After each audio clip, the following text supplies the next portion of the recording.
Football অবকাঠামো উন্নয়নে নতুন করে সুখবর পেল বাংলাদেশ ফুটবল। এএফসি বাজেটে 63% বৃদ্ধি করায় স্টেডিয়াম উন্নয়ন প্রকল্পে $2.5 মিলিয়ন পাচ্ছে বাফুফে, যা ব্যয় করবে মাঠ ও স্টেডিয়াম উন্নয়নে।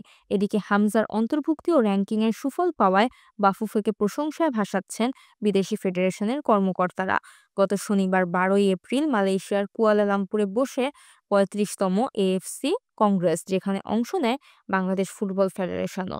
এই কংগ্রেসের মধ্য দিয়ে বাংলাদেশ ফুটবলের জন্য এক নতুন দুয়ার উন্মোচন হয়েছে। বাফুফের সহসভাপতি ওয়াহিদ উদ্দিন হ্যাপি বলেন, আমাদের খেলাধুলার ইনভেস্টমেন্ট এএফসি বৃদ্ধি করেছে। এছাড়াও এএফসি থেকে প্রতি বছর $5 লাখ পাই, সেটা আমাদের একই আছে।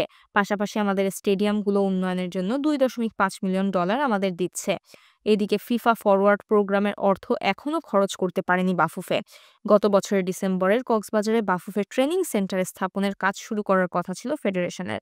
তবে সে অর্থ খরচ না করতেই আবারও স্টেডিয়াম উন্নয়নের জন্য আরও বরাদ্দ মিলল এএফসি থেকে।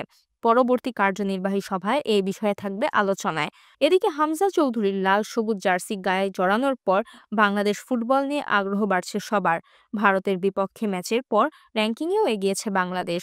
সব মিলিয়ে দেশের বাইরেও প্রশংসা বেড়েছে বাংলাদেশ ফুটবলের।